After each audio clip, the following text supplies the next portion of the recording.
ప్రతిపక్షంలో ఉన్న Jaganmohan Reddy diversion politics మొదలుపెట్టారని సమాచారం.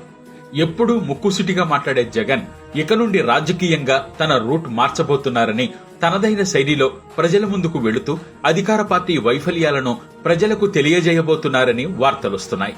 కానీ రాజకీయాలు ఎప్పుడూ ఇలానే చెయ్యాలని ఏమీ ఉండదు. కాబట్టి సమయానుకూలాన్ని బట్టి రాజకీయ ఎత్తుగడలు వేసుకుంటూ ముందుకు సాగుతూ ఉంటారు. ప్రస్తుతం జగన్ కూడా అదే బాటలో వెళ్లడానికి సిద్ధమవుతున్నట్లు తెలుస్తోంది. అయితే మహానాడు సభ జరిగే రోజునే జగన్ పొగాకు రైతులను పరామర్శించడానికి వెళ్లడం, అలాగే కూటమి ప్రభుత్వం ఏడాది వార్షికోత్సవం జూన్ 4వ తేదీనే జగన్ వెన్నుపోటు దినంగా ప్రకటించాలని చెప్పడం డైవర్షన్ పాలిటిక్స్ కి రూట్ మారుస్తున్నారని రాజకీయ వర్గాలు భావిస్తున్నాయి. తాజాగా జగన్ తీసుకున్న కొన్ని నిర్ణయాల గురించి ఆలోచించినట్లయితే వైసీపీ అధినేత జగన్ రూట్ మారిందా అన్న సందేహాలు వ్యక్తపరుస్తున్నారు. సాధారణంగా ఏ పార్టీ అయినా ఏదైనా మీటింగ్ పెట్టుకున్నప్పుడు దానికి కౌంటర్ ఇస్తూ ఏ ఇతర పార్టీల మీటింగుల్లో పెట్టవు గాని టీడీపీ వైసీపీల మధ్య అలాంటి నిబంధనలేమీ ఉండవు. ఒక పార్టీ మీటింగ్ పెట్టినా అనంతరం మరొక పార్టీ మీటింగ్ పెట్టి కౌంటర్ కి రీకౌంటర్ ఇస్తూనే ఉంటారు. ప్రస్తుతం జగన్ కూడా అదే బాటలో వెళుతున్నారని నేతలు అభిప్రాయపడుతున్నారు.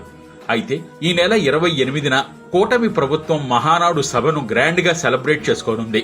దీనికి పోటీగా జగన్ అదే రోజున పొగాకు రైతుల కోసం ప్రకాశం జిల్లాలో పోరాటానికి రెడీ అవుతున్నారు. రైతులకు తాను అండగా ఉన్నానని తెలియజేయటం కోసం అధికార పార్టీ నిర్లక్ష్యాన్ని వివరించడానికి పొదిలి వేలం కేంద్రానికి జగన్ వెళ్లనున్నట్లు సమాచారం. ఒకవైపు గిట్టుబాటు ధర లేక మరోవైపు భారీ వర్షాలతో నష్టపోయిన పొగాకు రైతులను పరామర్శించడానికి వైసీపీ పార్టీ ఇదొక అవకాశంగా తీసుకున్నట్లు తెలుస్తోంది.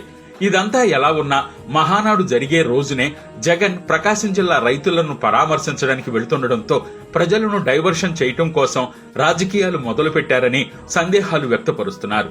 అంతేకాకుండా కూటమి ప్రభుత్వం అధికారంలోకి వచ్చి జూన్ 4వ తేదీతో ఏడాది గడుస్తుండటంతో విజయోత్సవ సభలు చేసుకోవడానికి కూటమి ప్రభుత్వం ప్లాన్ చేసుకుంటోంది.